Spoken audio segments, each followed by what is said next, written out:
미래를 여는 새로운 눈, 미래 예보 시간입니다.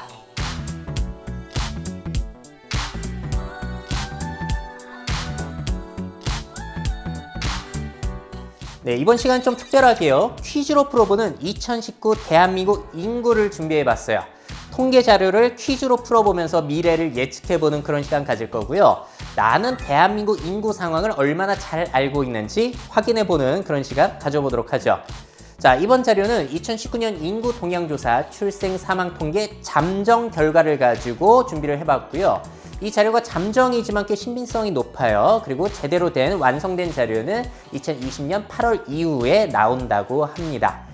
자, 그렇다면 먼저 첫 번째 퀴즈 들어가기 전에 제가 이 그래프 많이 보여드렸죠. 대한민국의 출생자들은 쭉쭉 줄어들고 사망자들은 이제 슬슬 늘어나기 시작해서 2018년에는 출생자가 32만 명 정도, 사망자가 29만 명 정도였어요. 그래서 까딱하면 2019년에 야, 이게 역전될 수 있겠구나. 태어난 사람보다 죽는 사람이 더 많아서 인구가 감소가 드디어 시작되겠구나라는 예상이 되었었는데요. 자, 그래서 첫 번째 퀴즈입니다. 2019년 대한민국의 인구는 감소했을까요? 하지 않았을까요?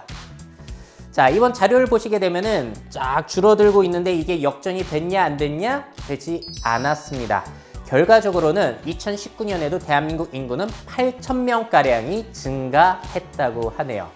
자, 그렇다면은 2020년 올해 이후에는 어떻게 될까요?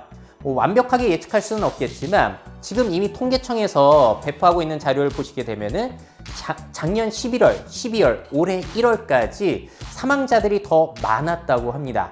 특히나 올해는 코로나 영향까지 있어서 인구 감소가 2020년에는 정말 거의 90% 정도 확실시 된다라고 보시면 될 것 같아요. 대한민국의 인구 감소 올해부터 시작될 가능성 이번엔 진짜 높다라고 볼 수 있겠습니다.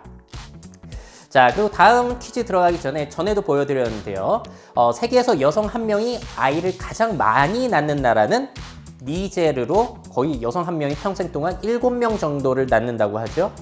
대한민국은 세계에서 꼴찌 수준이에요. 저기 보시게 되면 뭐 1명 정도로 나와 있는데 저건 옛날 수치이고요. 자, 그래서 두 번째 퀴즈 들어가겠습니다. 2019년 합계 출산율은 몇 명이었을까요? 자, 참고로 합계 출산율이라는 것은 한 여성이 가임 기간 동안에 낳을 것으로 기대되는 평균 아이의 숫자거든요. 쉽게 얘기하면은 한 여자가 평생 낳을 아이의 숫자예요. 자, 그렇다면은 몇 명이었을까요? 1번 0.88명, 2번 0.92명, 3번 0.98명, 4번 1.01명. 정답은요? 2번이었습니다. 0.92명이고요. 통계청 자료를 보시게 되면 쭉쭉 줄어들고 있어요. 70년만 하더라도 여성 한 명이 평생 4명 정도를 낳는 것이 평균이었는데 지금은 채 1명도 낳고 있지 않다는 겁니다. 이거는 세계에서 정말 꼴찌 수준이라고 보시면 되겠죠. 이거 나쁘다 좋다를 떠나서요. 자, 그렇다면 세 번째 퀴즈로 넘어가 보도록 할게요. 자, 2019년에 여성 평균 출산 연령은 몇 세였을까요? 자, 1번 32.2세, 2번 33세, 3번 33.8세, 4번 35.2세. 자, 이 중에 정답은요? 자, 참고로 전체 평균입니다. 첫째 아이, 둘째, 셋째 다 포함한 거예요. 정답은 2번이요. 33살 정도에 평균적으로 낳는다고 합니다. 자, 참고로 나머지 숫자들은 뭐냐면요. 1번은 평균 첫째 출산 연령, 3번은 둘째, 4번은 셋째 평균 출산 연령이었어요. 자, 그래프를 보시게 되면은 90년에 비해서 점차 출산을 하는 연령대가 계속 높아지고 있다는 것을 보실 수가 있겠고요. 이렇게 평균적으로 아이를 낳는 나이가 늦어진다는 것은 그만큼 여성이 평생 동안 낳을 아이의 숫자가 줄어든다는 것을 의미하기도 합니다. 자, 과연 몇 세까지 늘어나게 될까요? 다시 젊어질 수 있을까요? 이거는 이제 우리가 하기에 달린 거겠죠. 자, 이렇게까지 출산 연령이 늦어진 이유 중에 하나는 혼인 연령 자체가 늦어졌기 때문이에요. 2019년 기준으로 남자의 평균 혼인 연령은 33.4세, 여자는 30.6세입니다. 또 그래프를 보시게 되면은 남자 중에서는 31살일 때 결혼을 가장 많이 한다고 하고요. 여자 중에서는 29살 때 결혼을 가장 많이 한다고 하네요. 예전에 비해서는 계속해서 늦어지고 있습니다. 과연 언제까지 늦어지게 될까요? 아니면 이 판 자체가 완전히 바뀔 수도 있는데 거기에 대해서는 제가 또 지금 연구 중인 자료가 있거든요. 결혼이냐, 동거냐, 폴리아모리냐 여기에 대한 내용도 나중에 기대를 해보시면 좋을 것 같아요. 자, 다음 퀴즈입니다. 이것도 재밌어요. 전년 대비 유일하게 합계 출산율이 높아진 연령대가 있습니다. 자, 1번 25세에서 29세, 2번 30에서 34세, 3번 35에서 39세, 4번은 40에서 44세입니다. 자, 이 중에 정답은 4번이에요. 유일하게 높아진 연령대입니다.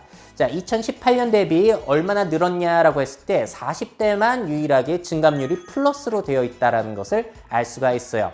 자, 그래프로 보시게 되면 참 재밌어요. 20대는 계속 출산율이 줄어들고 있는 반면에 35세 이상은 계속해서 늘어나고 있다. 자, 그러니까 결혼도 늦게 하고 아이를 낳는 나이도 계속 늦어지고 있다는 것을 알 수가 있습니다.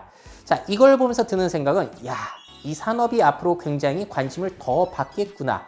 바로 난자 냉동 사업이라든지 난임 치료라든지 인공수정이라든지 이런 것들이 앞으로는 관심을 계속 받겠구나라는 것을 알 수가 있어요. 자, 난자 냉동 건수만 보더라도 차병원 자료인데요. 2014년에는 42명 정도였는데 지금은 635명으로 15배가 증가했다고 합니다. 자, 여기에 대해서도 다양한 변화와 기회들 여러분들도 생각해 보시면 좋을 것 같아요. 자, 다음 5번째 퀴즈. 2019년에 더 많이 태어난 성별, 남아일까요? 여아일까요? 자, 여자, 남자. 자, 여아 같은 경우에는 작년에 14만 7천 명 정도가 태어났다고 하고요. 남아는 15만 5천 명이 태어나서 남아가 한 10,000명 정도 더 많이 태어났다라고 보시면 될 것 같아요.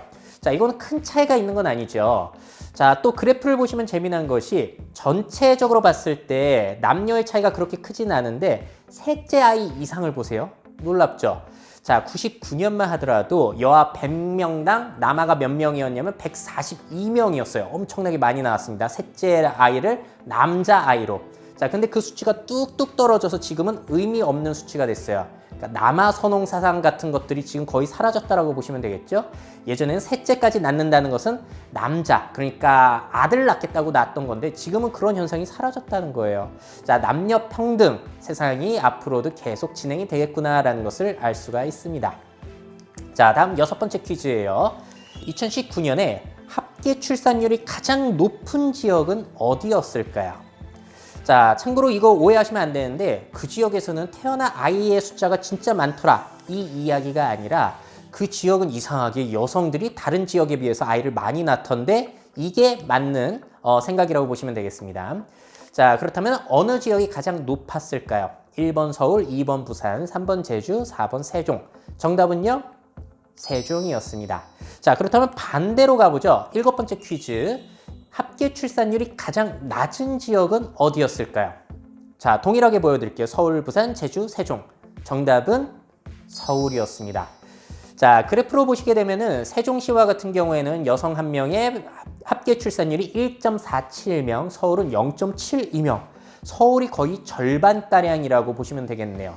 자, 근데 세종시의 1.47명도 많은 게 아니에요. 세종시도 여성 1명이 평생 동안 2명 정도를 낳지 않는다는 거거든요.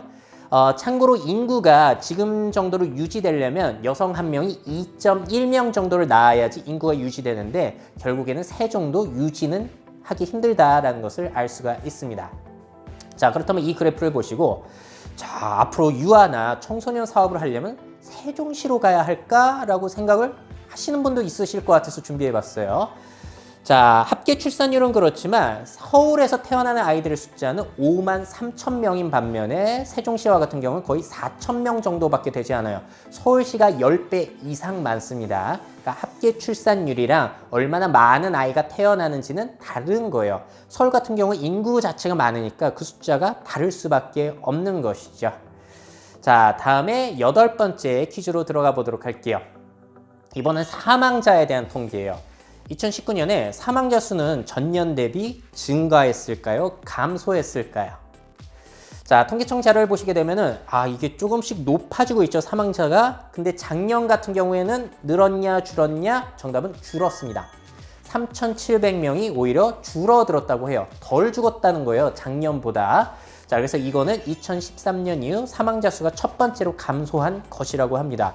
아니, 왜 이런 현상이 펼쳐졌을까요? 고령화는 계속 진행이 되고 있는데. 자, 그 이유를 살펴보게 되면요. 2018년에 전년 대비 이상할치만큼 많은 분들이 돌아가셨기 때문이에요. 왜 2018년엔 그렇게 많은 분들이 돌아가셨냐? 고령화뿐만이 아니라 날씨 영향이 컸다라고 해요. 자, 그 당시에 혹한 때문에 겨울에 날씨가 너무 추워가지고 돌아가시는 사람들의 숫자가 고령자에서 늘어났다고 합니다. 그래서 늘어났던 건데 작년은 따뜻해가지고 그렇게 많은 분들이 돌아가시지는 않았다고 하네요. 자, 또 2020년엔 변수가 있죠. 코로나19가 과연 사망자의 숫자에는 어떠한 영향을 미치게 될지 이건 한번 지켜봐야 될 것 같습니다. 자, 다음에 9번째 퀴즈예요. 자, 그렇다면 2019년에 사망자 수가 가장 많은 연령대는 몇 세대일까요? 자, 1번 60대, 2번 70대, 3번 80대, 4번은 90세 이상입니다. 어느 연령대가 가장 많이 사망했을까요? 2019년에. 정답은 80대라고 하네요. 자, 자료를 보시게 되면 80대가 압도적으로 많아요. 거의 9만 9천 명 정도가 돌아가셨고 2위가 70대인데 한 7만 명 정도가 돌아가셨으니까 거의 2, 3만 명 정도가 더 많은 수치라고 보시면 되겠습니다. 자, 근데 이게 남녀별로 따져보면 상당히 흥미로워요. 자, 80대 이하를 보시게 되면은 남자들이 여자보다 거의 2배가량 사망을 많이 한다라는 수치가 있고요. 반면에 80세 이상일 때는 여성분들이 더 많이 돌아가신다. 자, 한마디로 이걸 보면은 다양한 생각이 들 거예요. 여자들이 오래 산다는 것은 다 알고 계시겠지만, 자, 이거 까딱하다가는 여성분들이 굉장히 불리하다는 겁니다. 결혼했을 때 남편이 먼저 돌아가시잖아요. 그렇게 되면은 그 병 간호라든지 뒤치다거리 다 해주고 자신은 혼자 남게 되는 경우가 있다라는 거. 이거는 상당히 우리가 신경을 써 봐야 하는 부분인 것 같습니다. 자, 그리고 고령화와 관련해서 사업을 하실 때도 남성 중심, 여성 중심 그 연령대가 달라질 수 있다는 부분도 염두를 해두시면 좋을 것 같네요. 자, 참고로 남녀 성별 기대 수명은 여성 같은 경우에는 2018년 기준으로 85.7세, 남자는 79.7세 정도, 그러니까 거의 80대 정도에 많이 돌아가신다라고 보시면 되겠어요. 자, 100세 시대라는 것은 제가 전에도 말씀드렸지만 100세를 넘기는 사람의 숫자가 늘어난다는 거지 모든 사람들의 평균 수명이 100세가 된다는 이야기는 아니라는 점 기억을 해두십시오. 자, 다음 마지막입니다. 마지막 퀴즈 10번째는 2019년 조사망률이 가장 높은 지역은 어디였을까요? 자, 조사망률 단어가 어렵죠? 한마디로 그냥 사망률이라고 보시면 될 것 같아요. 인구 1000명당 새로 사망한 사람들의 비율입니다. 자, 그렇다면 1번 서울, 2번 전남, 3번 강원, 4번 경기 이 중에서 가장 많이 돌아가신 지역은 어디일까요? 정답은 전남이에요. 자, 보시게 되면은 전남이 1위였고 2위가 경북, 3위가 전북, 4위가 강원. 그러니까 아무래도 외곽 지역들, 고령화가 많이 진행된 지역들이죠. 고령화 수치로 보시게 돼도 그 수치가 거의 비슷하다라는 것을 알 수가 있습니다. 자, 이거를 제가 그래프를 한번 거꾸로 뒤집어 봤어요. 그래서 비교를 해봤더니 거의 유사하다라고 보시면 되겠는데 이 중에서 특이한 지역이 있습니다.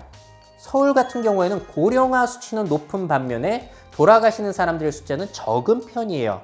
자, 이 말은 즉 서울에 있는 노령자들이 좀 건강한 편이다. 잘 돌아가시는 게 다른 지역보다는 많지 않다라는 것을 확인할 수 있는 거죠. 자, 그러니까 고령 사업을 진행하기 위해서는 아무래도 서울 지역에서 하시는 게 좀 유리하지 않나라는 해석을 할 여지도 있을 것 같습니다. 자, 그리고 이번에는 연령 표준화를 진행해서 사망률을 따져볼게요. 이건 뭐냐면은 앞서서는 그냥 그 지역의 인구 1000명당 몇 명이 죽나를 살펴봤다면 이 그래프에서는요, 그 고령화라는 수치를 좀 뺀 거예요. 그래서 연령대라는 그 변수가 없다라면은 그 지역에서 얼마나 많은 사람이 죽냐라고 봤을 때는 강원 지역이 굉장히 많이 돌아가신다. 자, 그래서 조사망률과 연령 표준화 사망률을 비교해 보시게 되면은 전남 지역 같은 경우에는 연령이란 변수를 빼게 되면은 좀 적게 돌아가시는 편이고 강원 지역 같은 경우에는 연령이라는 변수를 빼니까 더 많이 돌아가시더라라는 결과가 있었습니다. 자, 그렇다면 장례 사업하려면 전남이나 강원으로 가야 할까? 라고 오해하실까 봐 준비했어요. 자, 사람들의 숫자를 봤을 때 가장 많은 사람들이 죽는 지역은 역시나 경기, 서울 뭐 이런 쪽입니다. 인구가 많은 쪽에서 많은 사람들이 돌아가신다는 거지, 뭐 1000명당 몇 명이 죽는다 이런 거 가지고 그 지역으로 가서 뭐 장례 사업을 해야겠다 이거는 아니라는 거죠. 자, 이렇게까지 해가지고 퀴즈로 한번 2019년 대한민국 인구에 대해서 알아봤습니다. 자, 여러분들은 몇 개나 맞추셨나요? 만약에 만점을 받으셨다면 정말로 이건 거의 뭐 AI 수준인 거죠. 저도 맞추기 힘들 것 같고 통계청 직원 아닌 이상 힘들 것 같아요. 또 7개에서 9개를 맞추셨다. 이거는 여러분들이 계속 뉴스를 많이 보시면서 최신 버전으로 업데이트를 진행하신 상황이라고 보시면 되겠고요. 3개에서 6개 정도라면 아무래도 좀 업데이트가 필요하다. 우리도 휴대폰의 소프트웨어 업데이트처럼 좀 업데이트가 필요하지 않나 라고 느끼시면 될 것 같고요. 마지막 3개 이하라면은 이건 뭐 거의 애니콜 수준인 거죠. 자, 그래서 미래에 관심 있는 이 미래 채널과 미래 예보를 보시는 분들이라면 꽤 많이 맞추시지 않으셨을까 싶네요. 자, 여러분들의 결과 댓글로 남겨주시면 재밌을 것 같고요. 이런 식으로 앞으로 통계 자료를 퀴즈로 해가지고 함께 알아보는 시간 가져볼까 합니다. 자, 그럼 오늘의 이야기는 여기에서 마무리 짓도록 하겠고요. 여러분들 최고의 미래를 상상하시고요. 그 미래를 직접 만들어 가시기를 응원드리겠습니다. Make your futures. 미래 채널 MyF.